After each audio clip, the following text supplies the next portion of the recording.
brand new day for college football tonight. We know who will be on the field for the sport's first ever playoffs. The team selected through a secret ballot by a 13-member committee. ABC's Paula Ferris reports. Today, one of the most historic decisions in college football.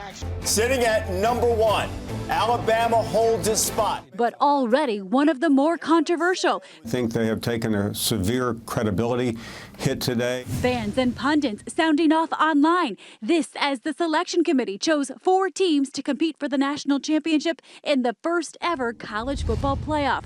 Alabama, Oregon, Florida State, and Ohio State. Controversial because Ohio State nudged out 2 teams, TCU and Baylor, with similar records. The picks based partially on how tough their schedules were. What do you tell the selection committee? Great job. I think you got it wrong, but all things considered, it was a new process. I think it was a learning process for everybody.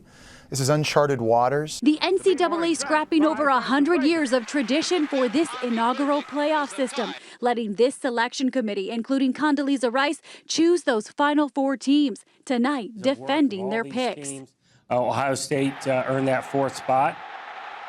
And tonight, so many feeling they got it wrong. This selection committee comprised of a former Secretary of State as well as Rhodes Scholars, but they will be the first to admit this was a subjective process, and Tom still questions, was this the right way to do it? And that's the big question tonight. Paula, thank you. Let's bring in now ESPN college football analyst Kirk Herbstreit. Kirk, no one is calling this new selection system perfect, but in your opinion, are the 4 best teams in college football in the Final Four?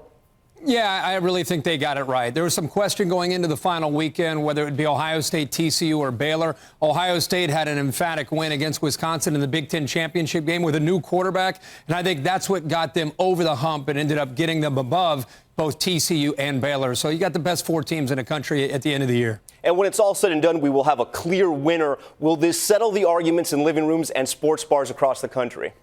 No, never. We have subjective analysis with a 12-person committee. It's very, very different than the NFL. And I think you're always going to have big, strong opinions from fan bases around the country. You know, when it works out, it's a great system. When it doesn't work out, we need a new system. So there's a lot of passion with college football. But at the same time, there are people that get very frustrated with it because of that subjective analysis that we have. ESPN's Kirk Herbstreit. Kirk, thank you. And ESPN will carry those first ever semifinal games back-to-back on New Year's Day beginning at 5 p.m. Eastern.